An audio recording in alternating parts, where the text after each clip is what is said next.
नमस्ते दोस्तों। आज फिर एक बार मैं आपके सामने हाजिर हूँ 10वीं कक्षा का जो पूरक पठन त्रुटि दिया गया पाठ जो है जिसका नाम है ठेस। यह पाठ जो है आज हम यहाँ सीखने वाले हैं, तो ज़्यादा समय बर्बाद न करते हुए हम सीधे पाठ की शुरुआत करेंगे। इसके रचनाकार जो है यानी कि लेखक जो है वह फणीश्वरनाथ रेणु। इनका परिचय: जन्म 1921 पूर्णिया बिहार और मृत्यु 1977। इनके परिचय में हमें बताया है हिंदी कथाकार का रुख बदलने वाले फणीश्वरनाथ रेणु जी को आजादी के बाद के प्रेमचंद की संज्ञा दी जाती है। आपकी कहानियों और उपन्यासों में आंचलिक जीवन की धुन, गंध, लय, ताल, सुर, सुंदरता, कुरूपता स्पष्ट रूप से दिखाई पड़ती है। आपकी भाषा शैली में एक जादुई असर मिलता है। इस तरह से जो इनकी जानकारी बताई है, इसमें महत्वपूर्ण यह बात है कि यह प्रेमचंद के समान ऐसे यह कहानीकार माने गए, ऐसा कहा गया। गद्य संबंधी हमें कहा गया कि प्रस्तुत आंचलिक कहानी बिहार के ग्रामीण जीवन पर आधारित है। इस कहानी के माध्यम से कथाकार ने ग्रामीण जीवन, सामाजिक संबंध, कारीगरों के स्वाभिमान आदि को बड़े ही सुंदर ढंग से चित्रित किया है। यानी कि हमें यहाँ कारीगर जो है इनके बारे में बताया गया और ये देहाती यानी कि गांवों की कहानी है। अब पहला परिचय हम पढ़ लेते हैं, इसके बाद इसका विश्लेषण करेंगे। खेतीबाड़ी के समय गांव के किसान सिरचन की गिनती नहीं करते। लोग उसको बेकार ही नहीं बेगार समझते हैं। इसलिए खेत खलिहान की मजदूरी के लिए कोई नहीं बुलाने जाता है सिरचन को। क्या होगा उसको बुलाकर? दूसरे मजदूर खेत पहुंचकर 1/3 काम कर चुकेंगे। तब कहीं सिरचन राय हाथ में खुरपी डुलाता हुआ दिखाई पड़ेगा। पगडंडी पर तौल तौल कर पांव रखता हुआ धीरे धीरे। मुफ्त में मजदूरी देनी हो तो बात और है। यानी कि देख लीजिए दोस्तों, यहाँ में बताया गया है खेतीबाड़ी का काम जो है, यानी कि खेतीबाड़ी का जो काम जो है, इस खेतीबाड़ी के काम के समय गांव के किसान जो है ये सिरचन को गिनती उसकी करते ही नहीं है, उसे कोई बुलाता ही नहीं है। यानी कि इनके हिसाब में यह एक काम का मजदूर है, ऐसा बिल्कुल कभी आता नहीं, ऐसा कहा गया है। लोग उसे बेकार ही नहीं बेगार समझते। यानी कि दोस्तों यहाँ इस सिरचन को लोग बेकार ही नहीं, इसे बेकार तो समझते है ही है, इसे बेगार भी समझते। यानी कि यह किसी भी मजदूरी देकर काम करने लायक ऐसा व्यक्ति नहीं है, ऐसा यहाँ कहा गया है। इसलिए खेत खलिहान की मजदूरी के लिए कोई नहीं बुलाने जाता है सिरचन को। और इसीलिए हमें यहाँ बताया गया है कि खेत खलिहान के अगर कुछ काम हो तो मजदूरी के लिए कोई भी उसे बुलाने के लिए नहीं जाता है। यानी कि किसे? तो वह सिरचन को बुलाने के लिए नहीं जाता। लोग ऐसा सोचते हैं या फिर किसान ऐसे सोचते, क्या होगा उसको बुलाकर? यानी कि सिरचन को बुलाकर क्या होगा? दूसरे मजदूर खेत पहुंचकर 1/3 काम कर चुकेंगे। यानी कि दूसरे मजदूर जो है खेत पहुंचेंगे भी, वो 1/3 काम भी करेंगे। तब कहीं ये सिरचन राय जो है हाथ में खुरपी डुलाता हुआ दिखाई पड़ेगा। दोस्तों खुरपी ये तो आप अच्छी तरह से जानते हैं, फिर भी मैं आपको समझाना चाहूंगा कि हम जो फसल लेते हैं, इस फसल में जो खरपतवार उगाती है, यानी कि फसल के सिवा उगने वाली अन्य घास, इसे निकालने के लिए जो साधन होता है उसे खुरपी कहा जाता है। तो इसे डुलाता हुआ वह जो है धीरे धीरे आ जाएगा। यह भी कैसे? पगडंडी पर तौल तौल कर पांव रखता हुआ धीरे धीरे। पगडंडी का मतलब दोस्तों समझ लीजिए, पगडंडी का मतलब होता है खेतों के बीच से जाने वाली छोटी सी सड़क या रास्ता, इसे पगडंडी कहा जाता है। इस पर यह पांव जो है रखता हुआ, लेकिन कैसे? तौल तौल कर और धीरे धीरे यह आता हुआ आपको नजर आ जाएगा। मुफ्त में मजदूरी देनी हो तो बात और है। अगर आप उसे मुफ्त में मजदूरी देना चाहते हैं तो बात कुछ और है, यानी कि आप उसे बुला सकते हैं, ऐसा कहा गया।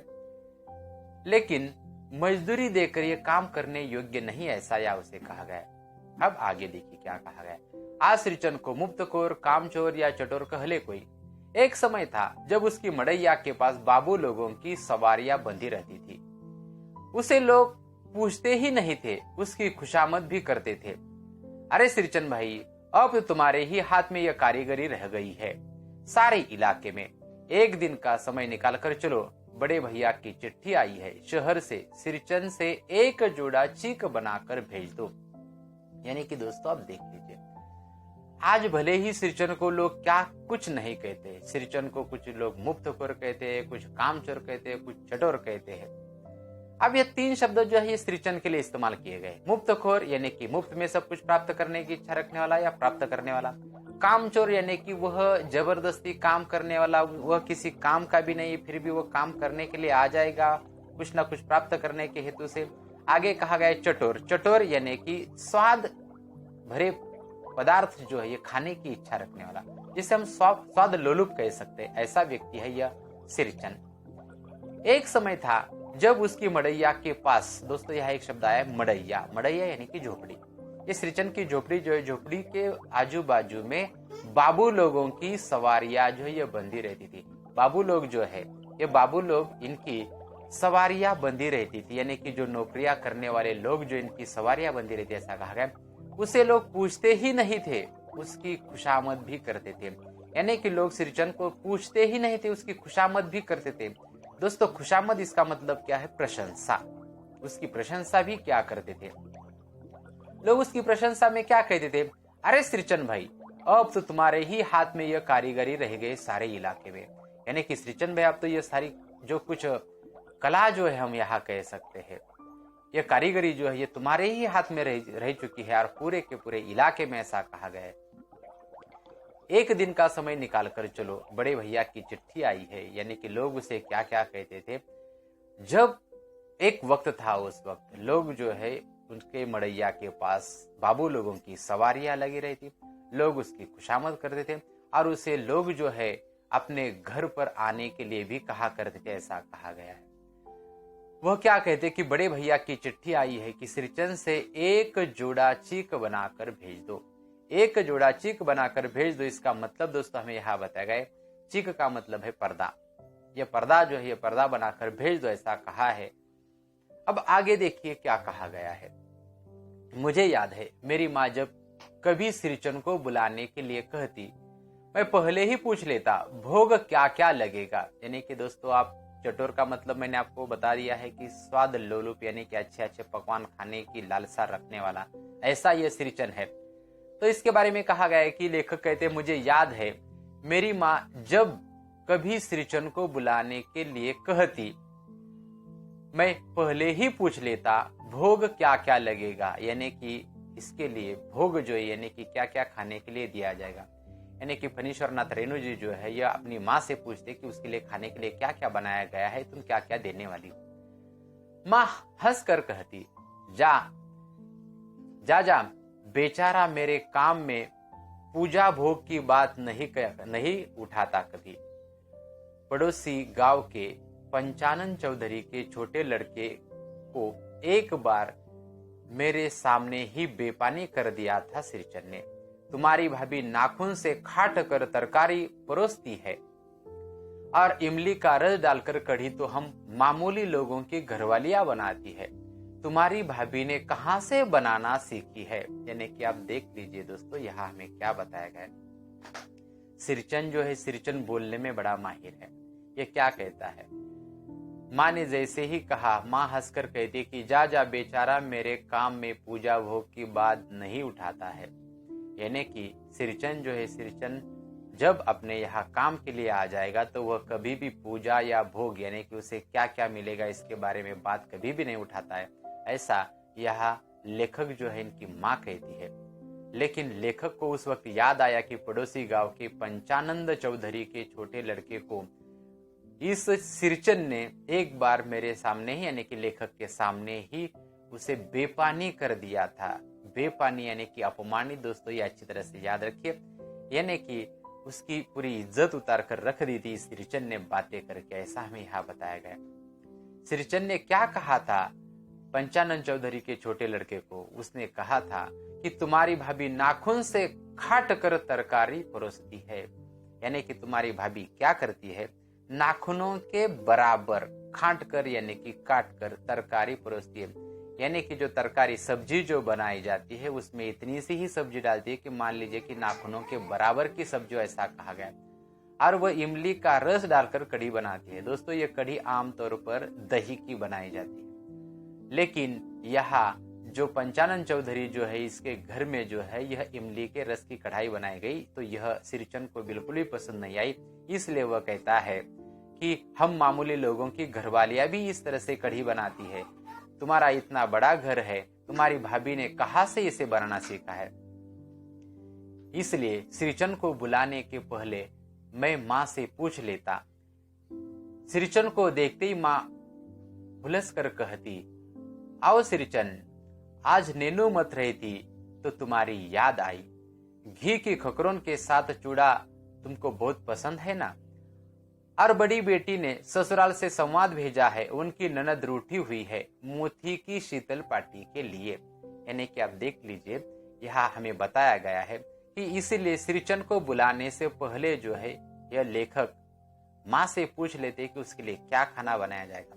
श्रीचंद को देखते ही, जैसे ही श्रीचंद लेखक के घर की ओर यानी कि फणीश्वरनाथ रेणुजी जो इनकी ओर आ जाएंगे, यह फणीश्वरनाथ रेणुजी जो है इनके घर जब यह श्रीचंद आ जाएगा तो इनकी माँ जो है ये कहती, घुसल करने की हंसते हुए मुस्कुराते हुए कहती कि आओ श्रीचंद, यानी कि श्रीचंद का स्वागत करते हुए उसे कहती कि आओ श्रीचंद, आज नैनो मत रही थी। यानी कि आज जो है जो दही जो है इसे मथ रही थी। मथना यानी कि दोस्तों दही से घी वगैरह निकालने की क्रिया करना, यानी कि जिसे माखन कहते हैं, और माखन को गर्म करने के बाद जो है उसमें से यह घी निकाला जाता है। तो इनकी माँ कहती, लेखक की माँ कहती कि आज नैनो मत रही थी तो तुम्हारी याद आई। यानी कि मैं जब घी बना रही थी तो तुम्हारी याद आई। घी की खकरों के साथ चूड़ा तुम्हें बहुत पसंद है ना। यानी कि तुम्हें जो घी जो है इस घी के खकरों के साथ, यानी कि उसे गर्म करने के बाद जो ताजा घी होता है इसके साथ चूड़ा तुम्हें बहुत पसंद है ना, ऐसा जो है लेखक की माँ कहती है। और बड़ी बेटी ने ससुराल से संवाद भेजा है। बड़ी बेटी जो इसने ससुराल से संवाद भेजा है कि उनकी ननद जो है ये रूठी हुई है। किस लिए रूठी हुई है? क्योंकि मोती की शीतल पार्टी के लिए। मोती जो है यानी कि एक तरह की घास होती है, इस घास से शीतल पार्टी, इसका मतलब होता है चटाई। इसे चटाई बनाने के लिए उसे चटाई चाहिए, मोती घास की, इसलिए वह रूठी हुई ऐसा कहा गया है।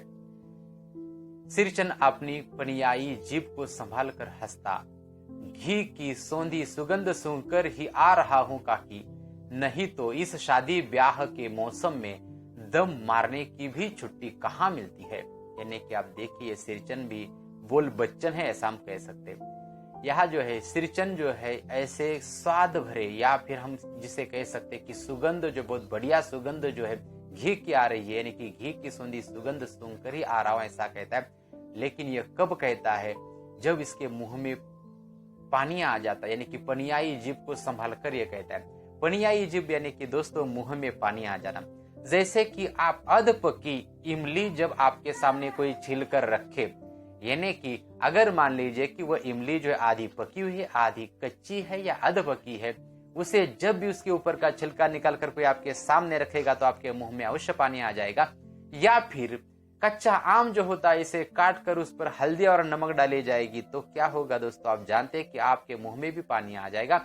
यानी कि अपनी पानियाई जीभ को संभाल कर यह हंसता है और कहता है कि घी की सौंधी सुगंध, यानी कि घी की आने वाली ये सुगंध जो है इसे ही सूंघ कर मैं आ रहा हूं काकी, ऐसा वो कहता है। नहीं तो इस शादी ब्याह के काम में दम मारने की भी छुट्टी कहाँ मिलती है। यानी कितना काम होता है कि आराम करने का वक्त भी मेरे पास नहीं होता है, ऐसा ये श्रीचंद जो है श्रीचंद कहता है। श्रीचंद जाति का कारीगर है। मैंने घंटों बैठकर उसके काम करने के ढंग को देखा है।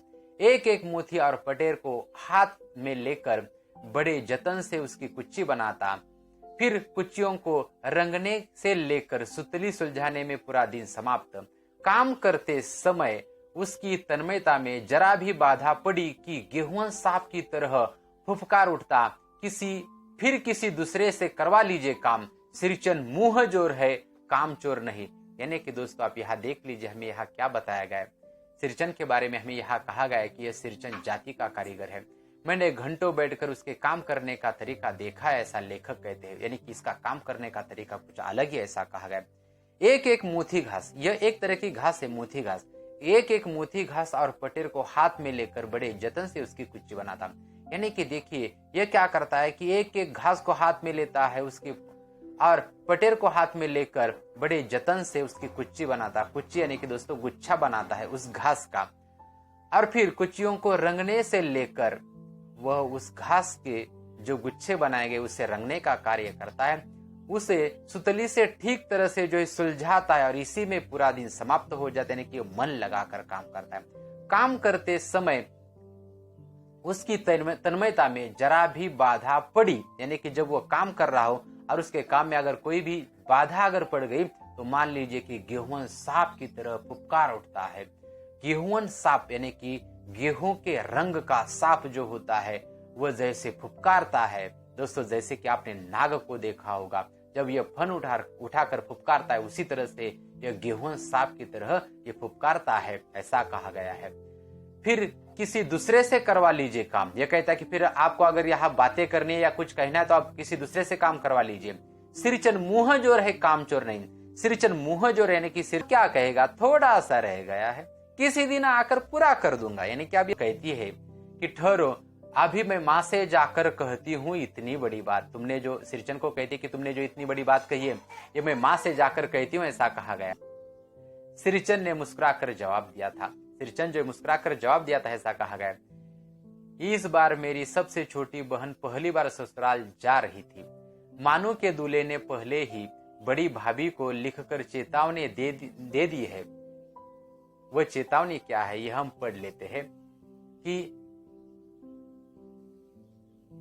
मानू के साथ मिठाई की पतीली न आए कोई बात नहीं। 3 जोड़ी फैशनेबल चिक और पटेर की 2 शीतल पार्टियों के बिना आएगी मानो तो। भाभी ने हंसकर कहा था, बैरंग वापस। इसलिए 1 सप्ताह पहले से ही सिरचन को बुलाकर काम पर तैनात करवा दिया था माँ ने। और माँ ने उसे कहा था, देखो सिरचन, इस बार नई धोती दूंगी, असली मोहर छाप वाली धोती। मन लगाकर ऐसा काम करो कि देखने वाले देखते रह जाए। यानी कि दोस्तों यहाँ देख लीजिए, इस बार जो है मेरी सबसे छोटी बहन यानी कि फणीश्वर नाथ रेणु लेखक जो है, इनकी सबसे छोटी बहन जो ये ससुराल जा रही थी, और मानू के दूल्हे ने पहले ही बड़ी भाभी से चेतावनी दे दी थी। कहा था कि मानू के साथ जो है मिठाई की पतीली भले ही न आ जाए तो भी चलेगा, कोई बात नहीं है, लेकिन 3 जोड़ी फैशनेबल चिक। अब चिक का मतलब मैंने आपको बताया दोस्तों, पर्दा, यानी कि यह फैशनेबल पर्दे जो है ये भेज दो, और पटेर की 2 शीतल पाटियां और 2 चटाइयां जो है, इसके बिना अगर मानू आएगी, भाभी ने हंसकर कहा था, तो बेरंग वापस, यानी कि मानू को बेरंग करके वापस भेज दिया जाएगा। इसलिए 1 सप्ताह पहले से ही सिरचन को बुलाकर काम पर तैनात करवा दिया था, और इसी कारण जो है 1 सप्ताह पहले ही सिरचन को काम पर बुलाया था और उसे काम पर लगा दिया था। माँ ने कहा, देखो सिरचन, माँ ने सिरचन से कहा कि देखो सिरचन, इस बार नई धोती दूंगी, इस बार मैं तुम्हें नई धोती दूंगी, असली मोहर छाप वाली धोती, यानी कि असली मोहर छाप वाले यानी कि एकदम नई ऐसी धोती मैं तुम्हें दूंगी। मन लगाकर ऐसा काम करो कि देखने वाले देखते रह जाए। तुम मन लगाकर काम करो कि देखने वाले देखते ही रह जाए, ऐसा यहाँ लेखक जो इनकी माँ ने कहा था। तो दोस्तों आज के लिए हम यहाँ रुक जाते हैं, यहाँ से आगे का पाठ हम दूसरे भाग में सीखेंगे।